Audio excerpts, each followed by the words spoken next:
Good evening. Notice of a public meeting of the City Commission of the City of Brownsville pursuant to Chapter 551, Title 5 of the Texas Government Code, the Texas Open Meetings Act. Notice is hereby given that the City Commission of the City of Brownsville, Texas, in accordance with Article 5, Section 12 of the Charter of said city, will convene an executive session and a regular meeting on Tuesday, May 1st, 2018, at 5:50 p.m. and at 6 p.m. in the Commission Chambers on the second floor of the Brownsville City Hall Old Federal Building located at 1001 East Elizabeth Street, Brownsville, Cameron County, Texas. We will begin with the executive sessions. Executive Session A, discussion pursuant to Section 551.072 of the Texas Government Code to deliberate the exchange, lease, or value of real property. Motion to proceed to executive session? Second. All those in favor say aye. Aye. Aye. Motion carries.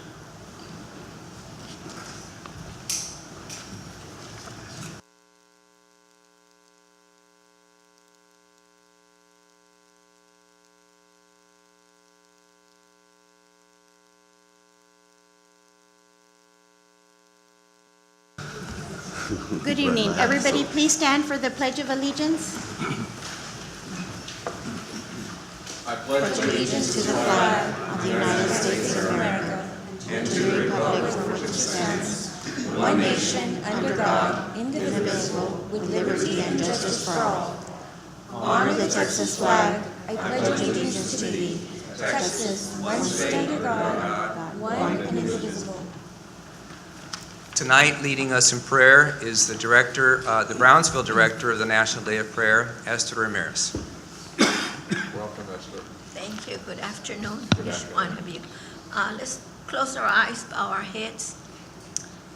Most gracious Heavenly Father, we just come before your throne this afternoon, Lord, asking for your guidance, your wisdom, your direction, Lord. I thank you for these city leaders, Father God, these men and women, Lord. Give up their time, Lord, to do things for the city, for the community, Lord. I just pray for blessings upon them, Lord, that you will redeem their time, Lord, and Lord, that you will bring unity and harmony, Lord, in every decision that has to be done, Lord. I pray for blessings, and we pray for open heaven in the city of Brownsville, Lord.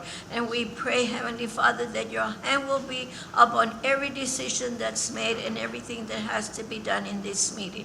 In Jesus' name, amen. Amen. You can be seated, but wanted to tell you the National Day of Prayer is all over the nation, all over the United States. It's always the first Thursday in May. And the first event that day will be at Luby's Cafeteria at 6:30, hosted by the Full Gospel Businessmen's Group. That will just be English. At 10 o'clock, the Spanish Ministerial Association, the Alianza, will be doing a prayer meeting in front of the federal courthouse. And then in the evening at 6:30 at Sam Stadium will be a large bilingual gathering. And you all have invitations there. When you come down on the field, come find me, because I'm the one that will be introducing the public officials that are there. And we don't want to miss anybody. Mayor Martinez said we could read the historical background of the National Day of Prayer. The first call for National Day of Prayer took place in 1775 when the Continental Congress asked the colonies to pray for wisdom in forming a nation. In 1808, Thomas Jefferson, one of our founding fathers, wrote, "Fasting and prayer are religious exercises. The enjoining of them an act of discipline. Every religious society has a right to determine for itself the time for these exercises and the objects proper for them, according to their own particular tenets, and right can never be safer than in their hands where the Constitution has deposited it." This call to prayer has continued throughout our history, with President Lincoln's proclamation of the Day of Humiliation and Fasting and Prayer in 1863. In 1952, a joint resolution of Congress signed by President Truman declared a National Day of Prayer. In 1988, the law was unanimously amended by both the House and the Senate and signed by President Reagan on Thursday, May 5th, 1988, permanently setting the first Thursday of May as our National Day of Prayer. The Supreme Court has affirmed the right of the state legislatures to open their sessions in prayer, Marsh versus Chambers, 1983, Every president since 1952 has signed a National Day of Prayer proclamation, encouraging all Americans to pray on this day. Last year, all 50 state governors, plus the governors of several U.S. territories, signed similar proclamations.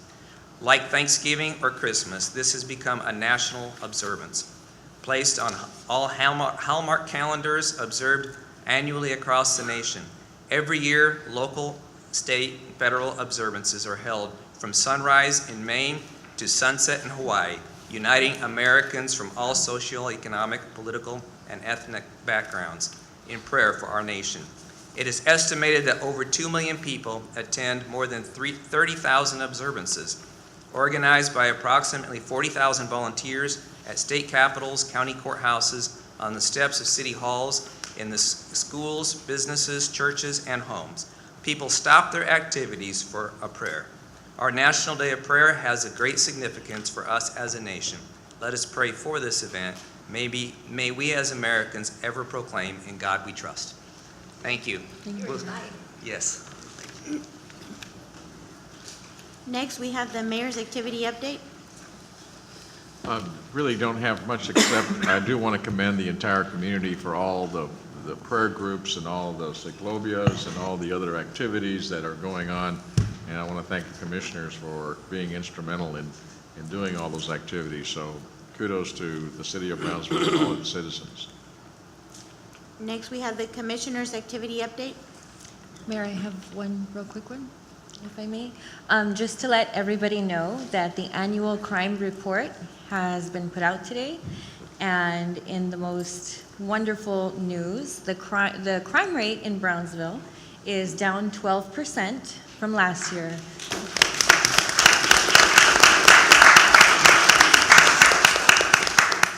Brownsville is an amazing place to live. It's a wonderful community. We are full of good people. Our crime rate shows that. And I attribute that to our police department and the educational services that they do. They're saying no, but obviously yes, right? The educational outreach that they have, the bike patrol that has been implemented. Not only are they in the downtown area, but for example, let's say you're leaving for work and you see somebody, driving or walking around your neighborhood that doesn't live there.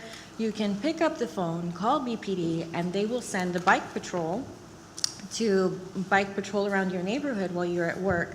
So we are so grateful to the Brownsville Police Department and the community, the Crime Stoppers, the tip hotline, everybody that works together to make our community safe. And one of the really important aspects about this is that when you have companies that want to locate to Brownsville, these are the first things they look at, the crime rates and what the city is like. So I'm so grateful to our community. You guys are doing a wonderful job. Thank you. The second thing I wanted to mention was this weekend, something I'm really excited about, is the May the 4th Be With You. I don't know if any of you are Star Wars fans. We all are, right? This weekend, the city of Brownsville and the Brownsville Library are celebrating May the 4th Be With You, because we all have the Force, right? We're all Jedis. So on Friday, we have an event. We'll be viewing The Force Awakens, also The Last Jedi, and Kylo Ren will be making an appearance. There's also a costume contest with really cool prizes, and that's going to be at the Southmost Branch Library. It starts at 3:30, right as soon as school gets out. Get your kids to the library. And our second annual Rebel Fest, because we're all for being rebels. Rebel Fest is at Lanier Park and 6th Street, Friday, May the 4th at 6:30 p.m. And followed by Saturday is the inauguration of the Dr. Cristina Torres Memorial Observatory. So the observatory in Southmost, it's right outside of the library. We have this incredible place where you can go view the stars and everything with your kids, and there's no charge whatsoever. So we'll be inaugurating that. There'll be a physics circus, food trucks, music, meteorite samples, moon rocks, science activities, and an inflatable planetarium. I'm sure we all remember that from the 2nd grade. But there's no cost, it's free. Bring your children. It's a wonderful event, and Brownsville is becoming Sci-Fi Central, and I love it. So I will see you there. Thank you, Jessica. I would add my invitation to all of those events. Just making one note, the inauguration of the observatory is not in Southmost.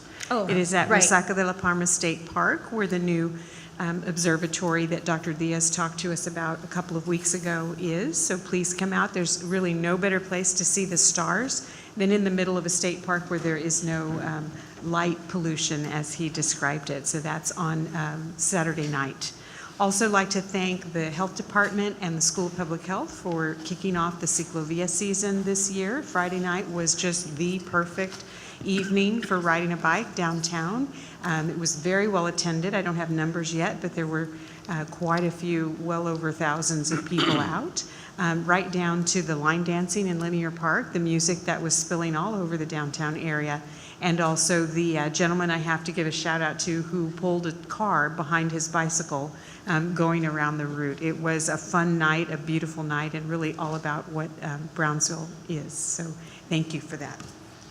Just to add one last thing, not to embellish too much, but on the observatory that's going to be opening up on Cinco de Mayo, for some of you who like to indulge yourself in these kind of things, it's right now probably the best time in about 15 to 16 years that you're going to be able to see Mars right now, and you're not going to get such a clear view of Mars until the next time I think is 2035. So That's right. you might want to enjoy that and have fun for all And- the guys that are as crazy as I am. And right? in my defense, Brownsville has 2 observatories. One is, Dr. Gowan is correct, I was wrong. There is an observatory at the Southmost Library, and this is the second one, the new one that's opening, so that's even more incredible. Yes. If I may, Mayor.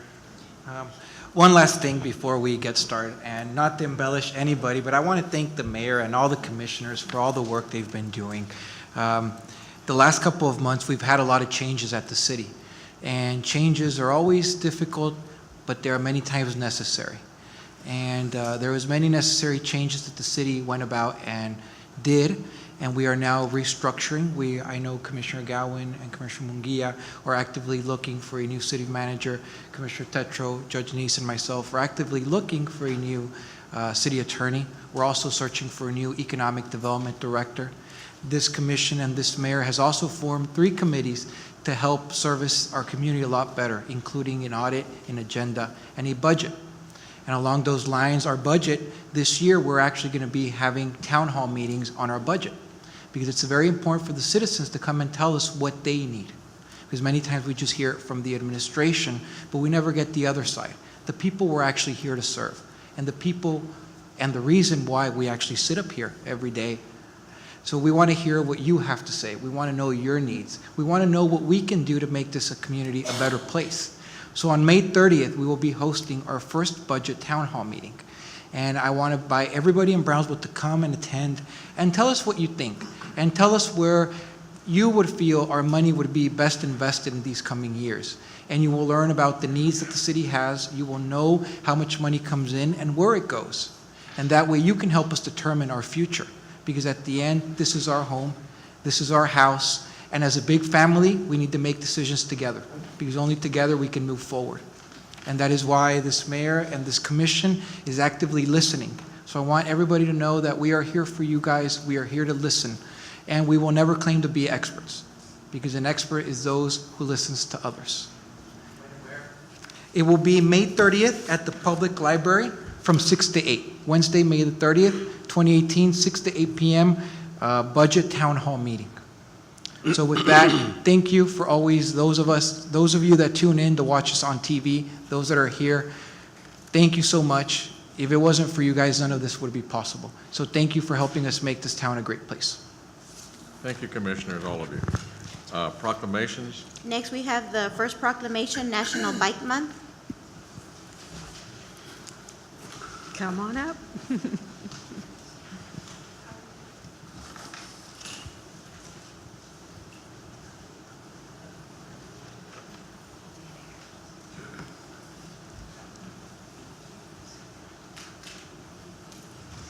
So this is a proclamation of the City Commission of Brownsville designating May 2018 as National Bike Month. And before I read this, Eva put together a calendar of events in honor of May being National Bike Month. Is that on our website, Eva? It's on the Bike Barn page. On the Bike Barn? Okay, so we'll put that on. What was surprising was that without really planning a specific event, every single day of the week has either 2, 3, or 4 organic bike rides going on somewhere in the city. And the calendar of bike rodeos and bike events was amazing. Without any effort, it's happening spontaneously. So that was very, very cool, and I hope you share that calendar. Whereas bicycles provide an economical, healthy, convenient, and environmentally sound form of transportation, bicycle-friendly communities have been shown to improve citizens' health, well-being, and quality of life, growing the economy of Brownsville, Texas, attracting tourism dollars, improving traffic safety, and reducing pollution and traffic congestion. Whereas in 2013, the City of Brownsville, Texas developed the Bicycle and Trail Master Plan to create a guide that encompasses a variety of different pedestrian and bicycle facility types, seeking first and foremost to create an interconnected system of continuous facilities that link all parts of the city. Whereas the City of Brownsville, Texas has garnered recognition for its efforts to promote safe and active bicycling transportation, including the designation as a bronze-level bicycle-friendly community by the League of American Bicyclists in 2015, and designation as the bicycle capital of the Rio Grande Valley in 2015 by the 84th Texas Legislature. Whereas the City of Brownsville's Bicycle and Pedestrian Advisory Committee was created in 2015, protect, maintain, improve, and enhance the infrastructure and safety for all cyclists and pedestrians. And whereas the City of Brownsville is leading the effort to create the Lower Rio Grande Valley Active Transportation and Tourism Plan, an extensive 428-mile network of trails that will link the rich natural, cultural, and historical resources of the Rio Grande Valley to create regional outdoor tourism opportunities while cultivating community pride. Now, therefore, we, the members of the City Commission of the City of Brownsville, Texas, by virtue of the authority vested by the charter of said city, and on behalf of all of our citizens, do hereby designate May the 5th, 2018, as National Bike Month, and further call upon the residents of Brownsville to support bicycling and active transportation in our community. Done on this, the first day of May, 2018, signed Mayor Antonio Martinez and the City Commission.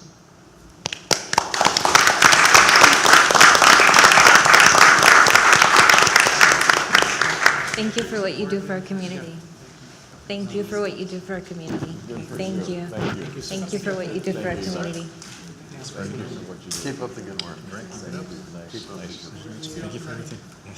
Good lunch. Thank you. Next proclamation is National Historic Preservation Month. A proclamation of the City Commission of Brownsville, Texas, designating May 2018 as Historic Preservation Month. Can you guys walk up here? Thank you. Appreciate it. Got a little ahead of myself. No, not a problem. Good. Nobody, come on, somebody step up here and hold that proclamation. Good for you guys. Thank you. Okay, so this is a proclamation of the City Commission of Brownsville, Texas, designating May 2018 as Historic Preservation Month. Whereas Historic Preservation Month was created by the National Trust for Historic Preservation to promote historic places for the purpose of instilling national and community pride, promoting heritage tourism, and showing the social and economic benefits of historic preservation. Whereas it is important to celebrate the role of history and the contributions made by dedicated individuals to preserve the tangible aspects of the heritage that have shaped our region. And whereas historic preservation is an effective tool for managing growth and sustainable development, revitalizing neighborhoods, fostering local pride, and maintaining community character while enhancing the quality of life in our community. Whereas historic preservation is inherently economically, environmentally, and socially sustainable by fostering a culture of reuse and maximizing the life cycle of all resources through conservation.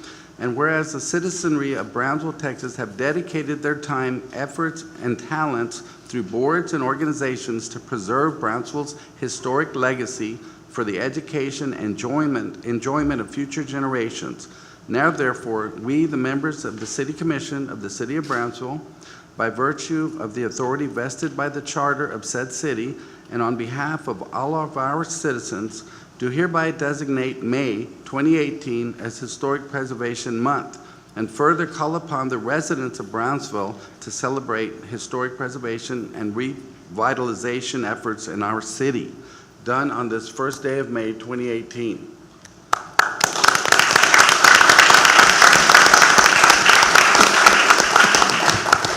Thank you for what you do for our community. Thank you.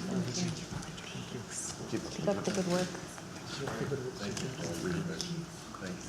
the good work. Keep up the good work, my friend. Look, that one's like, Thank you. great, take care. Thank you guys for all you do. Yes. The next proclamation is Elder Abuse Prevention Month.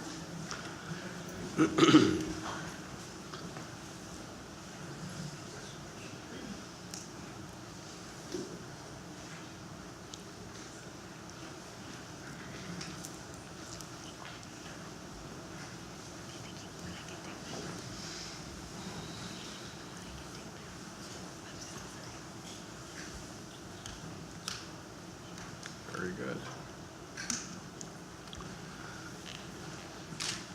Okay, a proclamation of the City Commission of Brownsville, Texas, designating the month of May 2018 as Elder Abuse Prevention Month. Whereas the elderly and disabled are valued members of our community, and it is the shared responsibility of the residents of Brownsville, Texas, to ensure they live with dignity and safety.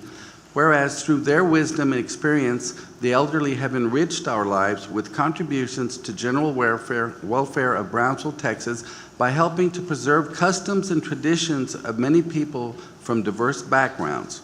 Whereas by combating abuse and empowering the elderly and the disabled, the quality of life will be improved for all senior citizens, allowing them to continue to live as independently as possible, adding to their overall well-being. Whereas abuse of the elderly and people with disabilities in domestic and institutional settings is a widespread problem affecting hundreds of thousands of people across the country. In 2017, there were 84,712 completed cases of elderly and disabled persons abuse in Texas, of which 51,314 were confirmed. And whereas every citizen can make a difference in our community by recognizing and reporting the signs of abuse or neglect of the elderly or disabled to promote a culture of respect and safety. Now therefore, we the members of the City Commission of the City of Brownsville, Texas, by virtue of the authority vested by the charter of said city, and on behalf of all of our citizens, do hereby designate the month of May 2018 as Elder Abuse Prevention Month, and further call upon the residents of Brownsville to work together to help eradicate the abuse and neglect of people who are elderly or have disabilities. Done on this, the first day of May 2018. Thank you.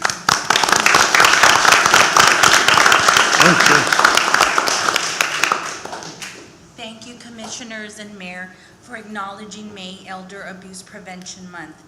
We serve the city of Brownsville specifically, and we have 5 staff here in Brownsville, but we have 8 that cover Cameron County.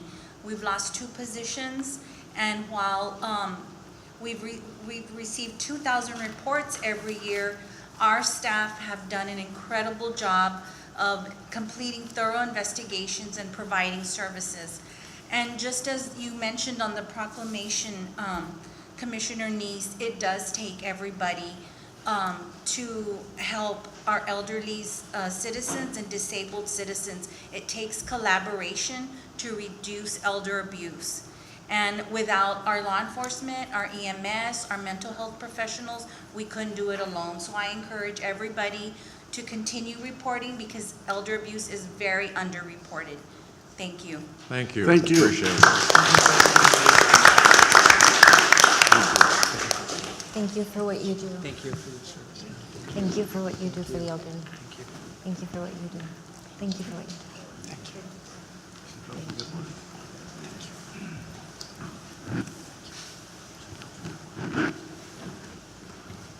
do. Next, we have consent agenda items A through J.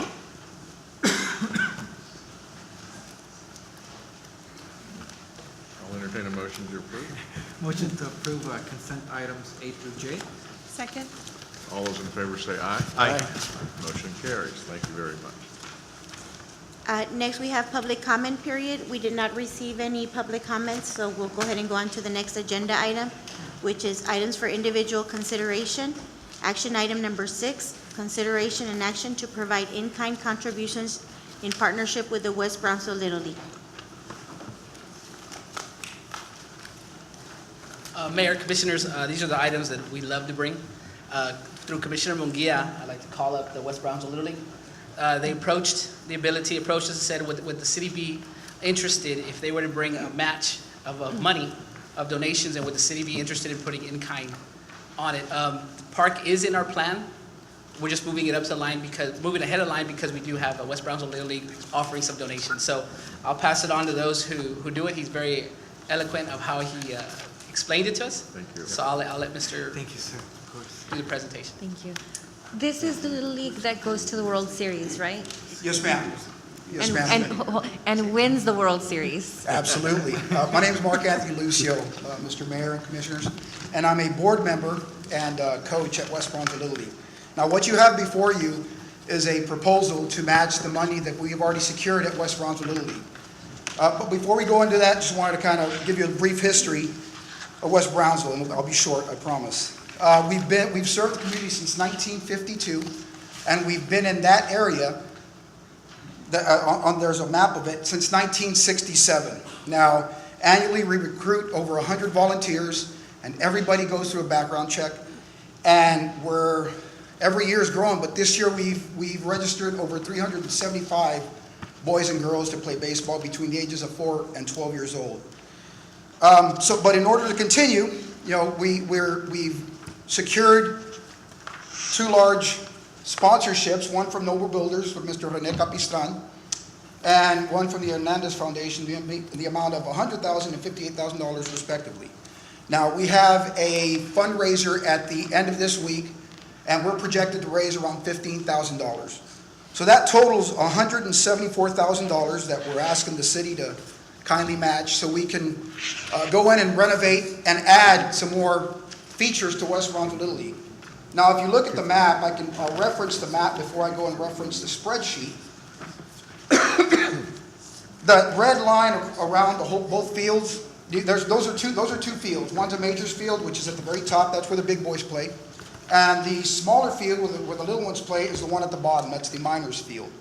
Now, the red line that you see going around it, that's a walking trail we hope to get put in, and we would like to put some trees around it, along with some benches and exercise equipment.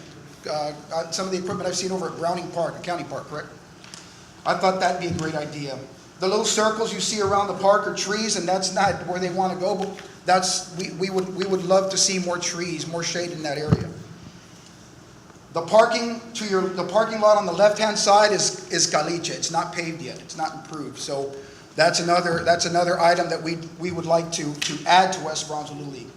But the dream is that small T-ball field on the bottom left-hand side that we're hoping to build. Now, this T-ball field isn't only going to serve the able. This baseball field, we're hoping, and this was my good friend Commissioner Munguia's idea, along with ours, is a universal field for the special needs.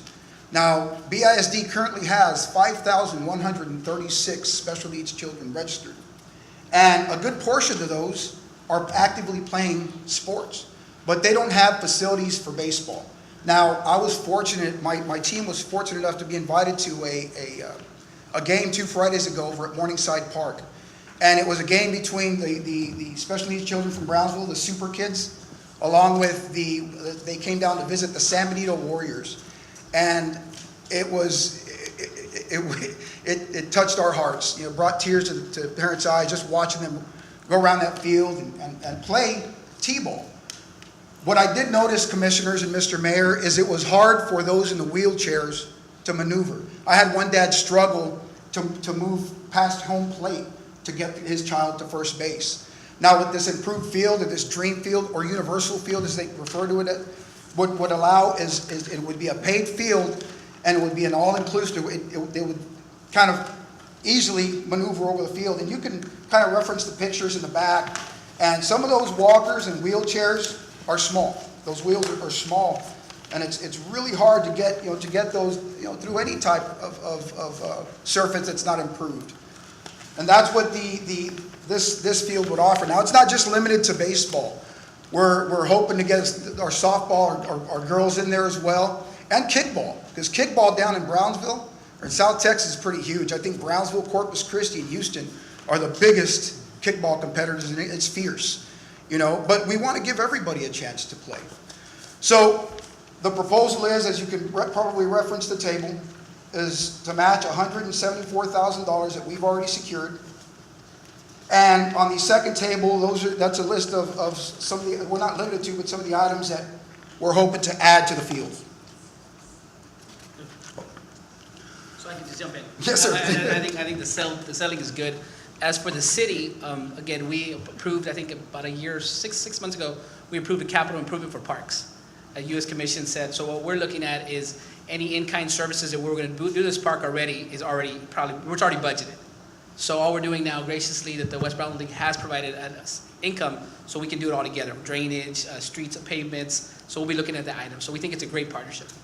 I have one question. So the money is already budgeted for the donation? I don't know to that amount, Commissioner, but it's already, we are going to do items there. And as you know, the cost for a restroom is $90,000. So you can easily run through $145,000 just on asphalt or concrete. So it's already planned. It was already in our master plan to get to that parking. The only thing that I would ask and that I would request if it could be added into this is I see that there's a playground here right next to the potential all-inclusive field. I would like to see, and maybe if the commission could agree with me, to modify the swing set there to include the swing system for wheelchairs, and I would like them to not see that and not be able to use it. So I would like it to be for both. Absolutely, Commissioner. That's something we spoke with. I had a meeting yesterday and we spoke about is if we're going to have the universal or the all-inclusive field in that area, well, there's currently a playground in that shaded area, that little green speck. And next to it, next to it, I would like to see an inclusive playground. Yes, ma'am, and that's what we talked about. Because there are going to be kids waiting, there'll be children waiting for the game, and why not offer them an area that they can still play in, rather than sit down and wait for their time to come up to play their baseball game. We'd love, and that was certainly an idea to add an all-inclusive play area.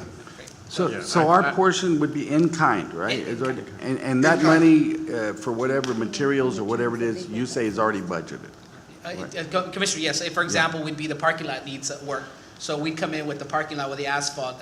There was drainage needs that are needed to be done. So we're coordinating with the partners to figure out, okay, you're bringing in to build the restrooms at this price. We might help with this. So we're working on that. Does the second donor on your table with the asterisk, are they expecting a cash match, or will they also accept it in kind? In kind is fine, Commissioner. Okay. Yes, sir.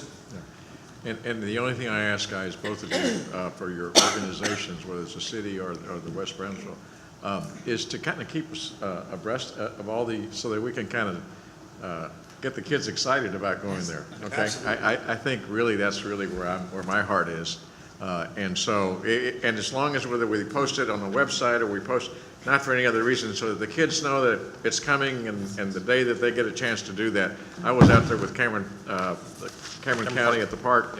Joel and I were out there, and that was if that didn't bring a tear to your eye, I don't know what will. Yeah, and most of those partners that participate, that participated in that and helped out are the ones that were so inspired that are willing to go ahead and partner up with the city and do a park similar to what is there. Yeah, that was a here great event in the city of Brownsville. So why not partner up with them? And this field will be the first in Cameron County. There is not an all-inclusive baseball, softball, kickball field in Cameron County that I'm aware of, and I've played in quite a few Yeah, I don't think so either, so. Great project. What is your timeline? What is the expected beginning and end? Well, More we're or hoping to less. break this started off as a tailgate talk to raise money for batting cages, Commissioner. And I made the right connections with, speaking with my cousin and my uncle Eddie Lucio, who are also supporting this project and to help at any level they possibly can. Our projected groundbreaking would be, we have a season going on right now, so we can't do much. It's a safety issue. But after the season, we'll start seeing some of the renovations to the park. Okay. Which would be, to give you a timeline, a few months. So the in-kind portion from the city would be the parking lot only? No, Commissioner, whatever was improvements we're intended to do, Okay. we'll add to it. The great thing about it is bringing a component of an extra funding, we can actually add to beyond goal the infrastructure. Usually Okay. when we do parks, we're looking at infrastructure, the drainage, the restrooms, the asphalt. Now with a partner, we can do as much you said, now we can look at the actual equipment for the individual. I just want to make sure that No. once we approve it, then they say like, oh, well, we run out of money, so we're not going to do that. Like, I No. just want to make No, sure that it's no. definitive that they're going to do that. No, yeah, use of our exactly. And money. we had a plan, it was already in our plan anyways as as part of parks, a parks master plan. I will move on action item number 16. I so move with the amendment that we make sure we have the funding from Parks and Rec to deal with the special needs park in the middle. So I'll just do the motion with the amendment to allocate funds for that park in the middle for the special needs kids. and maybe- Second? We got a lot of seconds. Okay, that's great. I don't think I need a vote. All those in favor say aye. Aye. Thank you, guys. Thank you. Congratulations and keep up the good work. Thank you, sir. Thank you for everything you do for the kids. You got it. Next, we have action item Yes. number 7, consideration and action to acknowledge the plan of finance for the airport passenger terminal. And Mayor and Commissioners, I think all agendas tonight are about partnerships. And so I first want to start out with this partnership. This partnership starts with GBIC, with BCIC, and also with our citizens. So we brought Noe Hinojosa, who's our financial advisor, to kind of give out the little details of it. But I just do want to recognize, and he'll reiterate tonight about this partnership as well. And we thank all those agencies for coming together, and PUB as well. And we look forward to a great partnership. So I'll go ahead and pass it on to Noe. You get like drum roll? Drum roll. Good evening, Mayor. Noe Hinojosa with Strain Hinojosa and Company. And I brought my daughter with me, Mary, and Isaiah. They're the ones that did all the hard work. I'm just showing up here and trying to share all this. You better be paying them. Excuse me. You put me under pressure with my wife.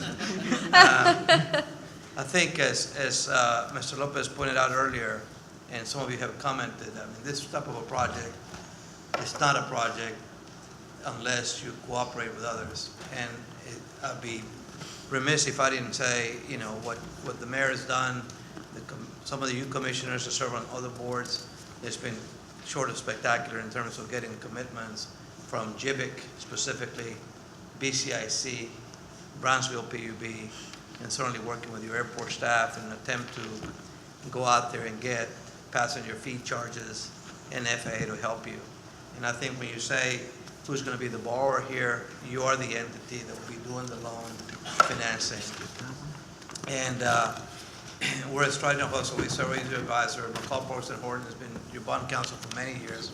They're providing the legal opinion on the bonds that will be presented here for you to not approve tonight, but subsequent to other dates.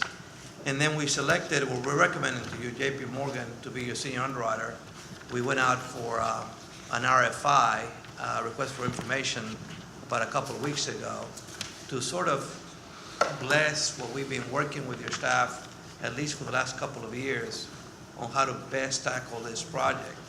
And after requesting this from 12 banking institutions across the country, we received 7 of them, and we shortlisted 2. We conducted interviews with the finance department yesterday between Bank of America Merrill Lynch and JP Morgan, just to sort of confirm our assumptions and come to a negotiation in the next 6 weeks or 7 weeks when we expect to come up with this project completion. I want to take you back memory lane on the next page after the introduction there, page 2. here in this presentation says page 18.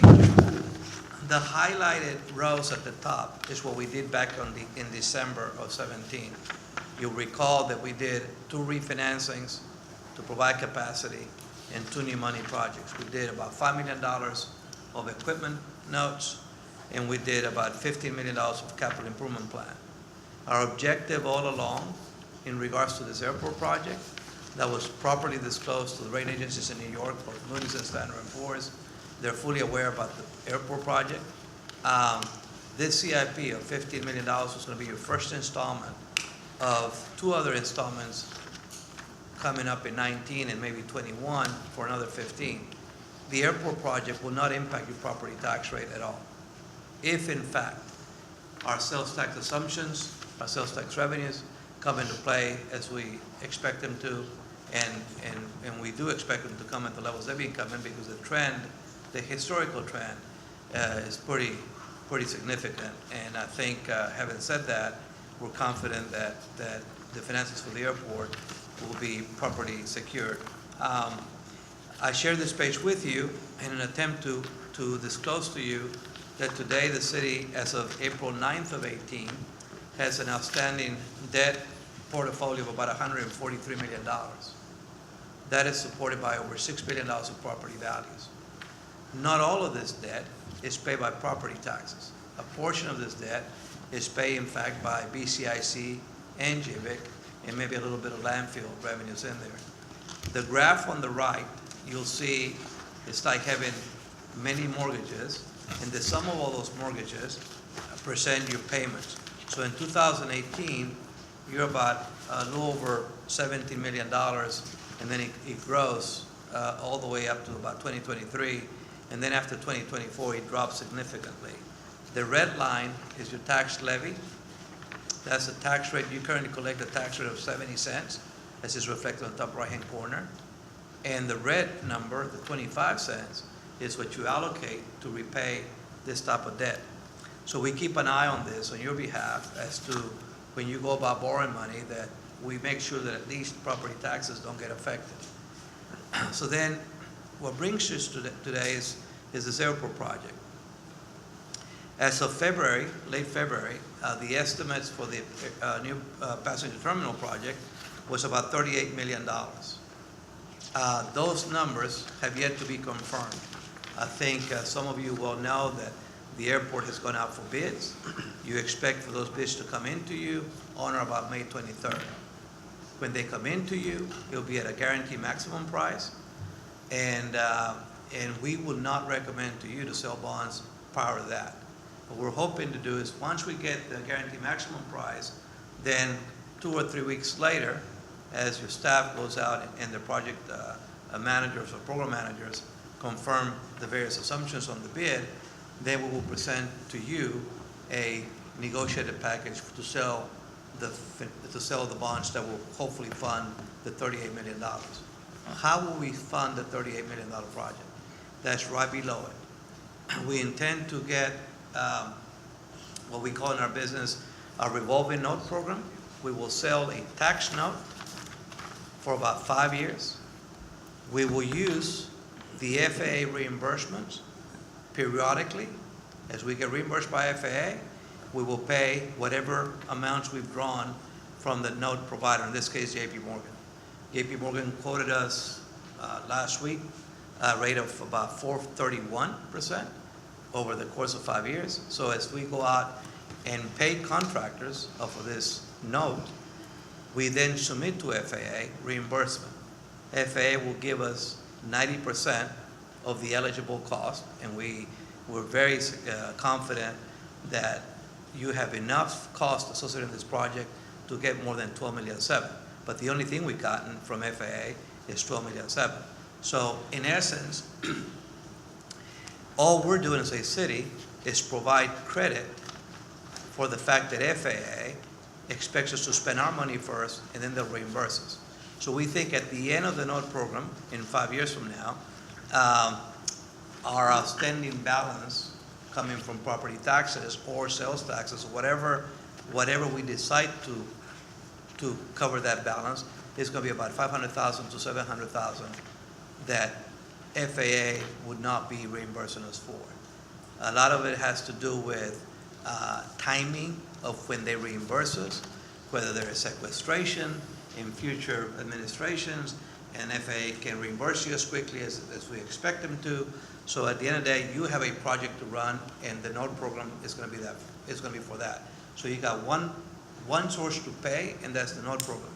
The second source is PUB has agreed so far. In this particular case, we're using $1,535,000, but we should expect that the contributions will be greater than $1,005,000. We suspect that the project, this only includes utilities, electric utilities. I think right now they're talking, according to Mr. Lopez, about evaluating the impact for water and sewer. So we think it's going to be closer to $3 million of contribution to the project. So if it's $3 million, then the borrowing will be a lot less than the 24 we're contemplating. So 38.5 is the project, less 12,700,000, it's $1,005,000 for now, will require us to fund $24 million. So the $24 million is what is going to be the, I guess, the meat of the loan to fund, as you go to the next page, this $38 million project. It tells you the various phases. I think right now we've already funded phase 1. Brian Walker, who's been very instrumental, and his staff in working with us, has told us that the project on phase 1 was anticipated to be $1,009,000. I think you came under budget, about $1,004,000, $1,005,000. We're hoping that he is wrong the same way when he bids out the big project, that we come out a lot less than that. Sure. So, but we'll know more on or about May 23rd. As it stands right now, the $38 million is what we're working with, and we're funding for that. So we're not committing tonight. I'm just giving you sort of like a workshop of, here's what they've told us it will cost, and here's what we think we can tackle the project. So then, when we go about funding it again, going back to how we come in with $38 million, you have this bars, I want to be more specific, in that the first financing that is in the blue bar here will borrow about $24,157,000 to fund about $23,799,000. The $358 is our cost of issuance. I think our fees associated with this particular two loans, it's about $150,000. That's what Australian officer gets paid, $150 to $175. We pay Attorney General's office, we pay bond lawyers, we pay rating agencies, we prepare offering documents, and with that, we get $24 million funded. Then we create the NODE program. And by the way, the NODE program is only being utilized by the city of San Antonio in Texas. San Antonio did recently an airport financing, and our bond counsel, McCall and Horton, brought that concept over to us, and I think it should work like a charm when we get this thing done. And then you got PUB and so on and so forth. Now, at the end of the day, I know some of you want to know, how does it hit my bottom line? So that's when we get to the spreadsheet that we pretty much have designed for you in years past. And today, when you look at this page in front of you, in your booklet should be page 6 or page 5. Oops, page 6, I'm sorry. Page 6, the blue bar is basically the $24 million that we're doing through a certificate of obligation.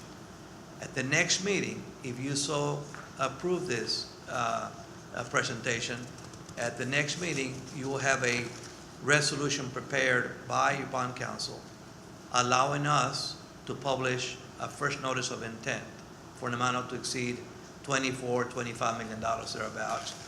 And we will not sell that obligation until sometime June 19th. We're required by state law to publish the notice of intent 30 days prior to a bond sale.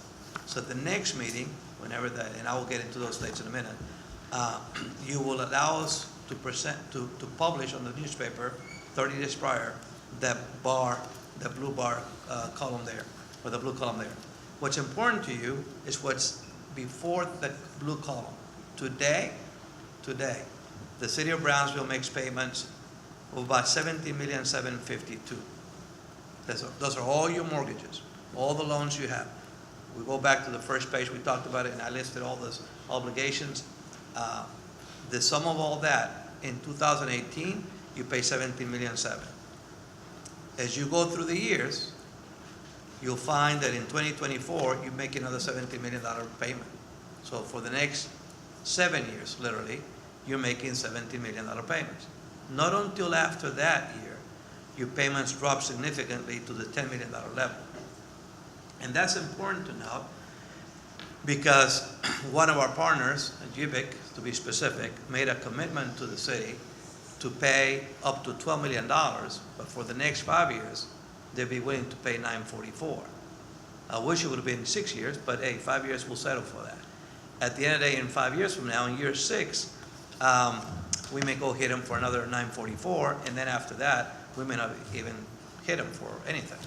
What we want to do, though, is as the city continues to see opportunities on growth and demands for services are required, that you continue to preserve capacity to borrow, if you need to borrow, to do capital improvements, parks, libraries, the zoo, and so many other things that I know some of you are very keen to. So as we get into the blue bar is going to be, or the blue column, is going to be exclusively supported by the 3 green columns. So when you turn the next page, you'll see that the blue bar then becomes filled, and your annual payments on $24 million, just to round it up, at a 4.12%, will be at about $1,540,000. So then how do you pay the $1,540,000? The way you're going to pay the $1,540,000 is by adding the rows of the 3 columns in green. 944 from GBIC, 365 from BCIC, and 250 that is going to be taken out from the airport fund, the airport budget, that is basically generated by passenger fee charges to pay this debt. So in the end, the INS tax rate, the tax rate associated with property taxes, will not be compromised. That's the objective. What you are compromising is your AA credit. If anything that were to go wrong with sales tax, let's say that Mexico were to devalue the peso, and we are so exposed to that, and we have had that before back in the early 80s. We had the peso devalued, and Brownsville got hit with a 30% sales tax drop. Then some of our partners here may get hurt. The beauty about our partners, both GBIC and BCIC, collect about $4.6 million for each quarter of a sales tax. And that $4.6 million is supporting expenses of about $4 million thereabouts on the BCIC side, and right now GBIC is closer to $1.5 million to $2 million. What's more important is that both corporations enjoy a very significant savings accounts, so that if in fact you have a drop of revenue streams on those sales tax, those both corporations are in very sound condition, financial condition. So in the end, as I go back from left to right, you'll see column M on the tax rate, and the tax rate remains pretty consistent at those levels to pay your debt that is currently outstanding.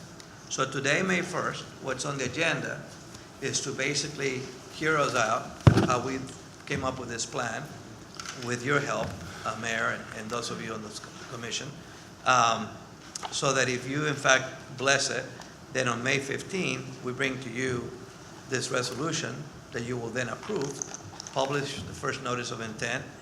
You will sell the bonds on or about June 19th, and you will have, on July the 18th, you have the cash on hand to pay contractors. Of course, in this particular case, you'll see on May 23rd, we're opening bids on the construction. That will help us as we represent to the rating agencies that whatever we borrow is going to be sufficient to pay the contractors. With that, I'll stop, entertain any questions you may have. Michael, you want to add anything? I have a question. Please, on sir. your column, the green column under BCIC shows that that obligation will continue till 2043? Yes, sir. Basically, today, Judge Neese or Commissioner, the city today enjoys BCIC helping the city out at that level, 365, and has been doing it for the last, I believe, 20 years. So we thought that since you're already helping us with 365. That could was you a help us? previous note that got paid off recently and was freed up. It be paid off this year. Okay. Exactly. So the 365 is basically something they're already doing, so we thought, hey, can you help us with that? And they agreed to that. Preliminary. I had been misinformed that it was going to be a lot less time commitment, but. Sorry. Okay. It's up for 25 years. Yeah. No, that's just the first set of notes that are being paid off for the sports park, correct? I'm sorry? It's only the first set of notes being paid off for the sports park, am I right? The first set of notes regarding BCIC? Yes. Yeah. The 365. There's another coming. Yeah, well, the BCIC has revenue bonds on their own. Yeah, okay. And the city had borrowed for them in the past, so they were helping us with 365. So now we thought, it's kind of funny, BCIC and JIVIC, they can help cities like yours in funding airport projects under the statute of 4A and 4B. So we went in there and said, hey, could you help us so that we wouldn't hurt property tax? And the other loan was being paid off, so they were going to in fact have that extra, almost Bingo. the same amount. Bingo, Yeah. yes, sir, yeah. Now that you're standing there, Mr. Lopez, this sinks in how much money this is going to cost GBIC and BCIC. I know Brownsville needs a new airport. I know that this is the step into the future. I know that our community deserves a quality airport with great airlines with low airfares, which is what we're trying to work for. But before all of this commitment, I would like to see the business plan in place that I can look my constituents in the eyes and tell them that I know that I made the right choice. I mean, it's in my district. More than anything, I want this to work. But I also want to know that there is a solid business plan behind this major growth. And thank you, Noe. This is wonderful information. I just really need to know that We can definitely. we know what we're doing. We're all on that page, Commissioner. I believe we're all have that, but this project is ours, I guess, and so we're right on that one. Okay. If there's any more questions for Noe or myself, I'd just like to add, I think for the viewers and for the mayor and commissioners, is I think with the help of Noe or the Strada, we've managed to, and thank for GBIC and BCIC and PUB, that we've managed to get an airport funding, potentially, if the commissioners approve it, and allow for capital improvements for the city as well, which were streets and the drainage. So we're not stopping just at this project. We've managed to financially help us in good shape, that we do expect a CIP in the next year to start continuing that process. And so we're not stopping at the airport. It's what kind of that. And I think I just want to acknowledge that for them. Thank you. And again, this item is just to acknowledge no action taken. Thank you, Noe, and thank you, Mr. Lopez. Is there a motion on the Motion to floor? acknowledge? Second. All those in favor say aye. Aye. Motion carries. Thank you all very much. By the Item way, number 8. in the back of our presentation are 2 samples of the 380 agreements that need to be executed between the city commission and the respective corporations. Thank you, Noe. And as a frequent flyer to Brownsville, I encourage you to go see the terminal today, take pictures of it, and hopefully when you get the new one, you'll be so pleased to see Yeah. a great Take care of your dad, okay, please? Let's get him out here. Thank you, Noe. Item number 8. Next, we have action item number 8, consideration and action on memorandum of understanding between the United States Customs and Border Protection and City of Brownsville regarding reimbursable services. Mayor Commissioners, continuing on the partnership theme tonight, about a month ago, you passed an MOU between the county and the city to be able to activate CBP officers at the bridge in the times of peak traffic. We went back and we said, you know what, we want an MOU between the city and CBP directly. And so this is what's before you today. It's exactly what they passed at the county. It just has the city language now. It's been approved by legal, and it's just a direct action. So we ask for your approval tonight. Good move, Ben. I'll move on that one, that we move to enter into this MOU and state that it should help with these lines that everybody's complaining about, trying to get back over here to Brownsville, and this should open up some new. And I will add, we piloted at Semana Santa. I think there was a press release this week. We saw about a 45% drop in wait times, according to the CBP numbers. Yeah, a lot of people are going to be happy about this. Is there a second? Second. All those in favor say aye. Aye. Motion carries. Thank you very much, Ramiro. Item number 9, Action item number 9, consideration and action to request authorization to approve the term contract for air service development and consulting services for the Brownsville South Padre Island International Airport. Good evening, Commissioners, Honorable Mayor. The airport would like to recommend that we move forward with selecting a air service development consultant for the purpose of attracting additional airline service for the airport. We went through a selection process, and the company CMT, it's Crawford, Murphy and Tilley, is the highest ranking per our selection committee. The information was presented to our airport board. They recommend the selection of the CMT company as well as the airport administration. So this company would recruit potential airlines? Correct. Okay, motion to approve? Oh, sorry. This is actually part of the business plan you were talking about. Yes, We've got to that's attract why I was airlines so eager to do it. To grow. Now, let me ask you, Brian, is this part of the main project? I think you were gonna do a plan, a strategic plan? Yes, it is. If you, actually, part of the packet that was distributed is, it includes a certain number of airline visits, conference visits, airport data, a catchment area, and leakage study. But it's basically a package like you're saying. So we're not piecemealing it. We're not getting a la carte. We're not paying the premium for an individual service. We're paying for a package. So do you have somebody doing a master plan? Yes, A but the master strategic- plan is not air service, strategic- though. That's I different. understand, but you have somebody doing that already? Yes, Because I yes. think that was part of what we needed for the airport. That's for development, yes. And now this consultant is for, Air service. So they're just going out to meet with airline representatives, headquarters, stuff like that too. And to help us identify the type airline we need to attract, that type thing. so you're gonna pay somebody $80,000 to go try to get you an airline? Each year, yes. And why don't you do it on a one-year basis and see if they actually bring you an airline next year? And then if they do, we could do it another year. But I don't see why we would have to pay $240,000 right off the back, and then Well- really we don't know what we're gonna get. And it's It's we have so essentially- many consultants, Right. and the airport is already operating in the red, so we're gonna add another $80,000 a year. And I understand that we wanna bring in new airlines, but the question is, so all the other consultants we've had and all the other people we've hired and all the other stuff we've approved, we've never hired somebody to go actually look for airlines. We've had airline service development forever, and most all airports have it, other than general aviation airports. But to answer a couple of your questions is, one, this item is actually budgeted, so the deficit doesn't increase.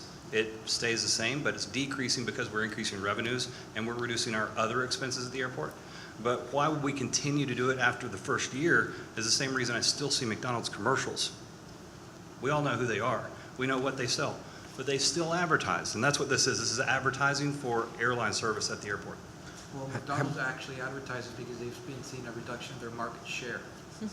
So that doesn't mean. That's what I'm concerned about. And here, I mean, my thing is, I think the market share, we already know our market. I mean, we know how much our population is, we know what Orange's population is, we know what McAllen's population is. So my concern is, I mean, are we really the best in line to go look for more passenger airlines? Should we be doing cargo? Should we be doing something that's different from McAllen? All of that's included in the air service development. So what we want to do is we want to right-size the service that we get for our facilities and for what we're planning. So airlines don't plan tomorrow to come to a new airport. It takes 6 months before they can put it on their schedules, and usually, you know, you're talking to somebody about service a year from now. So it's not a short-term type thing. So this is actually not necessarily going to give us service in the short term. It's going to give us the right size service in the long term. So we're playing a long game, not a short game. And really to address your concerns, we don't want to currently have 747s trying to dock at the airport. We couldn't handle the traffic. So we want to make sure we're attracting the airline that's right sized for the current terminal, as well as plan for the new terminal, if it's approved, so that we can have the right size aircraft and equipment at that terminal as well. So it's building we've got to get to the airlines and tell the story of the city and the airport and get the right size airlines at the airport at the right time. And all that takes a lot of planning on the airline's part. Have we contracted with this company before for these type of services? We have not. Have we contracted with any other company? Yes. For these type of services? We had 5 respondents that were No, but I mean, in the responsible and- past, have we asked for this type of service? Yes. Have we had other companies contracted? One of the companies that's on the list was our previous air service consultant. And they were for the past, I think, 5 or 8 years or something. Did the committee determine the track record of the 5 companies and their ability to actually attract any airlines? That was The taken up previous by the one committee? or this? The awarding this- committee. Did Good they question. review their track record? The Yes. evaluation committee? Yes. In other words, of these which ones can bring, Delta or Southwest or Right. whatever other airline? Do we have a track record for any of them? Yes, for all of them. So we know their ability to attract, but it's not just a one-sided thing. The airport and the administration at the airport and the city have to all work together. So as well as, we've been partnering with the island lately, South Padre Island. So they've done some matching for some of our marketing funds for air service. So we've gotten a little bit of support from the island recently. That type of support, as well as community support letters for specific routes from business leaders in the community, all that has to be put together. And Were they willing to contribute to this contract? Who? South Padre? yes. They are? Yes. Well, not this contract. No, the type funds they have, they can contribute to air service marketing, but the island doesn't care which airport actually delivers tourists to their island. So they participate pretty much equally. They give the same openness or the same Harlingen agreement and with Brownsville. the other McAllen and Harlingen. Harlingen more than McAllen, it's just too far away for them. And when y'all negotiated, or did you set the parameters at 3 years, or did you negotiate to 3 years? That was set by the RFP. Okay. And you recommend doing it on a long-term basis like that? Absolutely. We're trying to build partnerships not just in the community, but with the airlines themselves. And it's hard to do that if we do it for a year and then skip a couple years. I wish we had a system that could incentivize when they brought something, instead of just like contracting, you're gonna get this, X amount of money, unincentivize, in the future. Yes. Maybe we can incentivize, hey, you bring me this airline, and then we will. For every airline you get a bonus or Exactly. something like that, which I they. No, I would say something that like I that. think it may be a little more complex than that. If it's incentive just to bring an airline, maybe they bring the wrong airline. Right. And so, I think it's a little more complex than that. I do believe in incentives. I was going to ask, are there benchmarks built into the contract, which I'm sure in this industry, there's some sort of benchmarks that, The to be able to benchmarks judge are- performance. It's really the structure of the relationship that they foster. So do we get successful headquarter visits? You don't get invited to airline headquarters without a reason. And that's building that relationship that you have to be able to develop a route. So it's a combination of things. It is complex. If you did build like success fees or something into the contract, then you're looking at for how long? Is it a success fee? If they get an airline in, but the airline turns around and leaves, but we paid out now. So there's a lot of parameters, and it would get very complex very quickly to build that type of incentive in. But really, it's really their knowledge of the data, their knowledge of the airline industry, whereas the airport staff, we're busy running the airport and building terminals, hopefully. So definitely keeping the runway or the airport operating in a safe and efficient manner. That's what our goal is. So we have to have outside help to handle all the data that's involved. So I have one more question. In certain industries, there are turnaround times to be able to judge an improvement. For instance, in wellness, if you're a corporation that puts in a wellness program, everyone understands that it takes about 3 years to realize the return on investment for instituting a corporate wellness program. Right. In terms of the length of this contract, is there an industry standard that something like this, when you embark on attracting and strategizing, as you've described, is a certain period of time too short? Is a certain period of time too long to be able to judge response? I would say my answer is no. And I think it's because the industry is so complex. So you've got competing airports, really. So if you have like an oil boom in North Dakota, all of a sudden they build a brand-new terminal and they have 20 different airlines serving their community, and it's a community the size of Brownsville. If we have that type of boom, yeah, we're going to see nearly immediate results. But if we just have the slow growth, then we'll probably see the slow growth in airline service. So currently, and if you want benchmarks or you want to see the improvement or the effect of that airline service, if I ignore my tenants, American and United right now, they're going to start contracting. If we don't stay, in communication with them, they're going to dry up and they'll start moving aircraft and equipment to other markets. What we've seen instead, due to air service efforts, is that they've actually given us larger aircraft. We've got two-class service now. 2.5 years ago, we didn't have that. So now we've got first class on both American and United on every flight, and United's been flying in the ERJ-175, which is a much larger aircraft. So we're going from a 50-seat aircraft to about a 76-seat aircraft with two-class service. So that's the effect right now. The goal and what we're setting the mission for our new air service development company is to actually get us additional destinations, so that it's not just Dallas and Houston, but additional destinations as well as increased frequency. So even though we've gotten larger aircraft, two-class service, we still want to get more flights per day, that type, even to existing markets, but we want new markets as well. And I think, Brian, for future, I asked you a lot of questions and I spent a lot of time with you, so some of these questions, I'm glad that you're asking them, but some of the things are kind of inherent with the kind of industry that we have to take a look at, and you can't really avoid some of these things, but they're all good questions, and perhaps maybe we have a little workshop or something that would help you, because there is some things that I'm actually going to be asking some of you commissioners to help me out with regards to the exact same thing that we're talking about here. Anyway, unless we have any other questions, I'll entertain a motion. I will move, Your Honor. Mayor, I'm still. It's okay. I'll be a judge someday.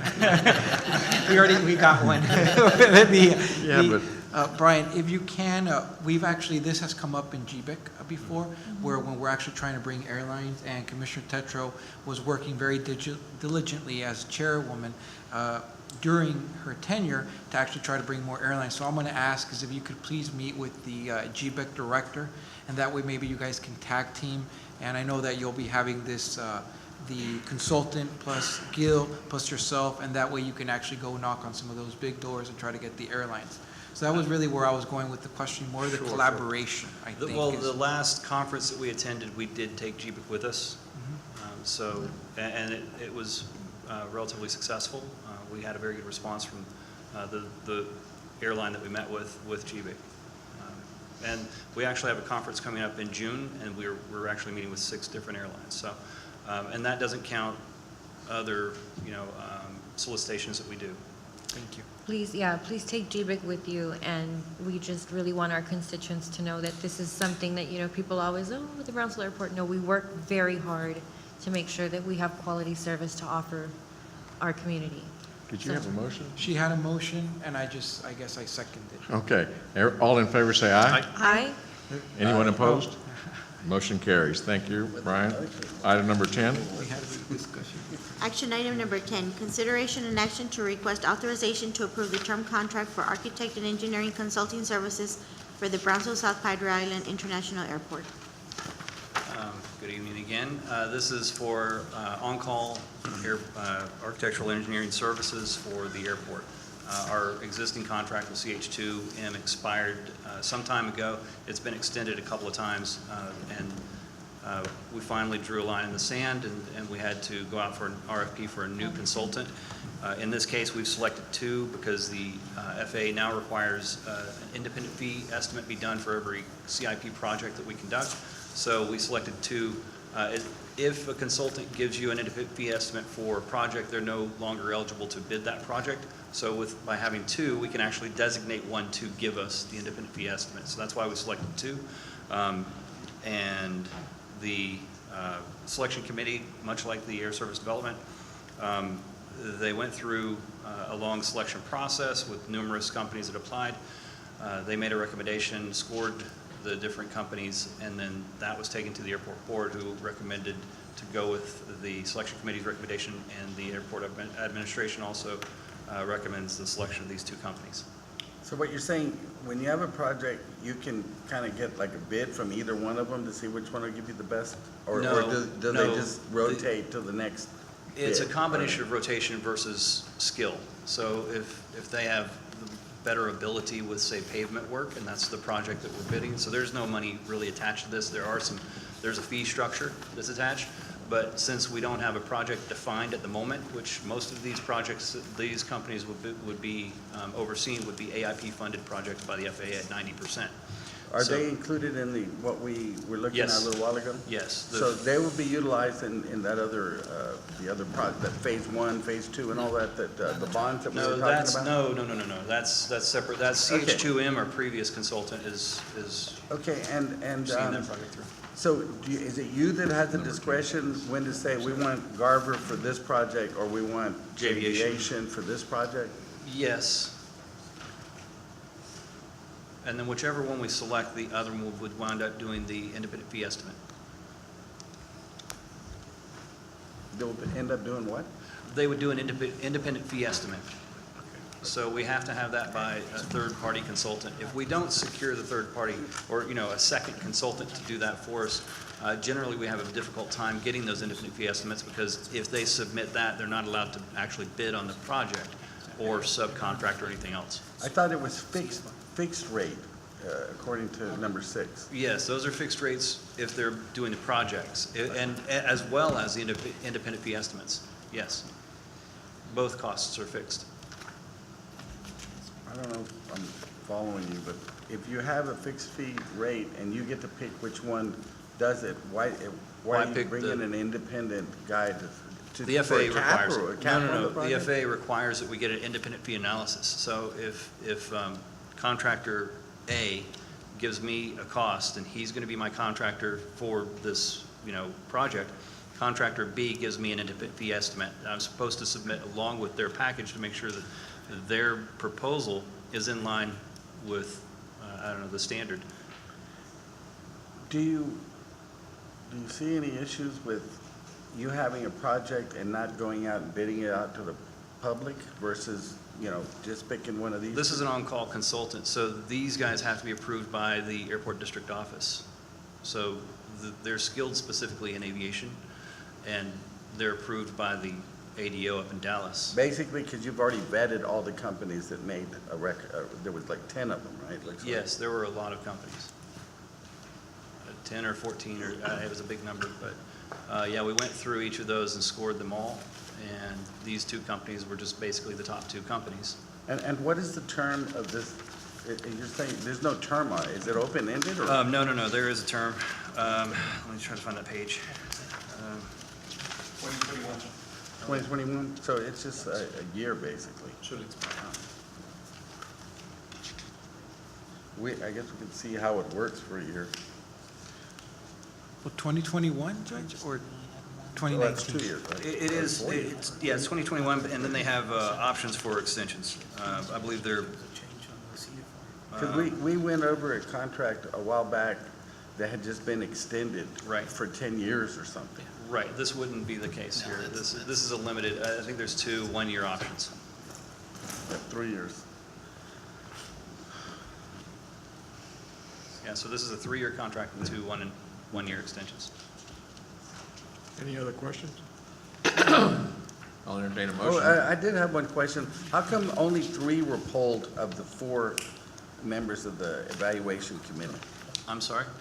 On your evaluation summary, you have only 3 members polling or, Yes. submitting their. and There was there's 4 just a guys. typo on the 4th member was not actually a member. So it was only 3 members? Correct.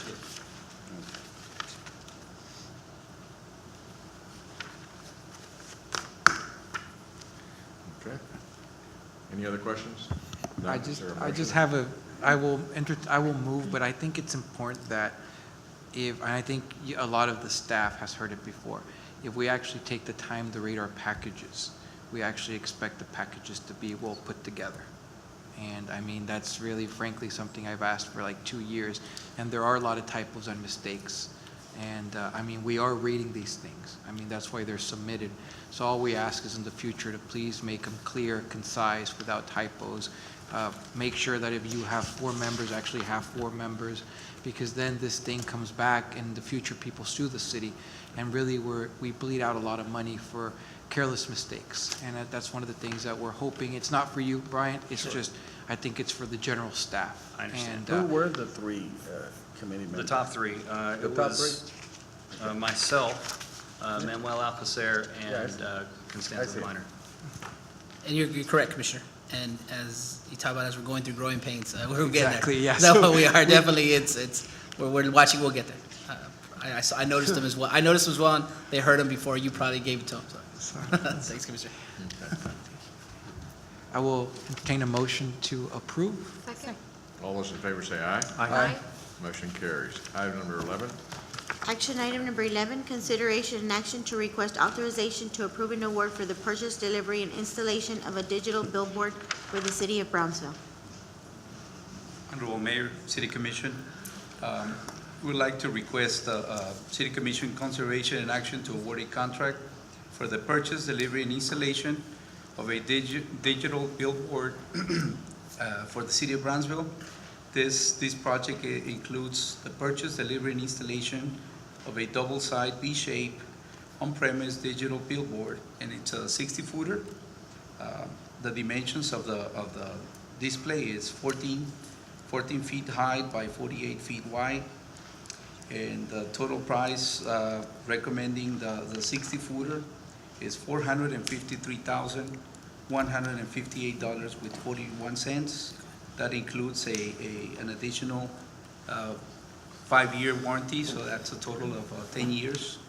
And that also includes, within the extended warranty, the programming, which is 4 contents of programming per month during the 10-year life. What was that again? 4 programmings per month? 4 programmings, the programming of the digital billboards. Of whatever's going to come out on it? That's correct. So that includes the company doing it for us for? Yes, 4 that times? includes the installation, that includes the software, that includes the training, plus the programming of up to 4 contents programming per month. And so it's for the 10 basically like years. 1 a week for 10 years? For 10 years. But we also have our own access to this, like the But library? it's going to be city-owned. Huh? It will be city-owned. But will the city be able to Yes. upload whatever they want on the board, or do we have to rely only on that company? No, we will give them the information. Like if we want more than 4, do we have to pay? Like if there's a hurricane coming and we have dirt, dirt sandbags to pass out, or, if water is going to be interrupted in a certain area, just to talk to our public in a more public way. That would include also the training for city staff to do. So our staff will be able to access the board and Correct. upload whatever we want That's at correct. any time? That's correct. Okay, all right. Let me ask, do you know where this is going to be located? We're at Mayor and Commissioners, we're still vetting, I guess, the locations. That's what we want to bring to you. Once we say this, then we have the different locations that we can bring to the thing. Ideally, I don't know if we want to say ideally would be right on the expressway. That'd be the ideal location, and we do have property as a city to be placed there. Okay. Any other questions? I look at it and I see that it's a lot of money, but I also know that there are a lot of events like Ciclovia and things like that we're not able to reach out to the public. Not everybody watches the city commission meeting. So, and especially when we have a hurricane coming, the first question that I know all of you also get, people call my house and ask, where do I get sandbags? So I think this is a very valuable tool. Yeah, we actually pay right now to be on the other one that's out there, right? So we would have that savings. We have it, and then also with speaking of the budget, is we have hotel occupancy tax, which traditionally we hadn't tied anything into, which is bringing heads to beds, and this is a perfect sell for that. It brings individual about our events, about our visitors, about items behind it, so we can use that behind it, Commissioner. So yes, we expect it as well. Everybody, and we can all talk about that billboard. We know the billboards, right? We talked about it. I know, I see McAllen all the time, right there, and so We this is need a great some opportunity. counter-propaganda. We're working on that. We're working on that. We're working on that. so- That's next, okay. Do they have one? Because I'd also like to budget some money to go advertise over City there. manager's office. We may have to do an Okay. overlay I'm glad district you're on top of it. on that. And by the way, this is Is there a appreciated, motion but on the dual floor? Motion to approve. Second. All those in favor say aye. Aye. Motion carries. Thank you very much. It's a dual-sided, you said. That's correct. Oh, even better. Okay. Item number 12. Action item number 12, consideration and action to award a term contract for safety boots, shoes for various departments for the city of Brownsville. Purchasing staff would like to request authorization to approve a term contract for the purchase and delivery of safety boots and shoes for the Brownsville City Departments. The responsive and responsible low bidder is RGB Boot Jack out of Brownsville, Texas. For the stipulated prices, there's a tab sheet included in the agenda. And this contract will start upon city commission approval, and it is a contract for 3-year terms. On your table, the second page, or your third page, they don't seem to be all City of Brownsville Oh, okay, let me recipients. mention that, the reason why we had to do a cost analysis, because we only received one bid. So whenever purchasing receives one bid, before we bring it for your consideration, we have to do a cost analysis. Okay. To see if we That's why get those pretty are good listed, prices. So okay. we compare that to actually the contract that is right now going on with PUB. So we have a pretty good price. So it's $5 off, right? It's basically up to 20% discount out of the MSRP regular price, which is good. I'm glad it's staying local. and Yes, sir. Okay. So, Is there a motion? I'll move to Buy approve. local. Second? Shop local. Okay. All those in favor say aye. Aye. Motion carries. Item number Thank you. 13. Action item number 13, consideration and action to approve a master agreement for legal services. Mayor and Commissioners, bringing up a request for approval for a master agreement that allows the city manager to enter into these agreements with legal services as requested by the city commission. We do monitor with the help of Timetable here, we monitor the price to ensure we don't go over, but this will allow me, instead of having to bring every single contract back to you for a legal services, it allows me to sign with them and contract into this master agreement, watching again with the funding as well, looking at that level. Motion to approve? Oh, I'm One sorry. moment, the motion would be on the table, but was there going to be a second component to this that was discussed at the agenda committee, which was an advisory committee to help? Oh, yes, that's correct. That's right. You're right, Ben. So yes, that's correct, that was already played, yes. Okay. It'd be an advisory group, just to expand on that. Any legal services are created, which I think we're already doing, is creating an advisory group on what legal services are needed and what legal services to pursue, with whom, what companies, since we have many of those options, so yes. And anytime we do, before we go into any contracting, we'll ask for the advice of But committee. the committee, you'll appoint an advisory committee, Mayor? Sure. Yeah, no, again, I think the motion is to be able to approve a master agreement with the assistance of the city commission. Yes, there you go, yes. We just really needed an attorney. You good with that? Is Is that your motion? Our meeting is Yes, tomorrow. Yes, that the is- motion was to approve. I'll second. Okay, all those in favor say aye. Aye. Anyone opposed? Motion carries. Motion to adjourn? Second? All those in favor say aye. Aye. No discussion?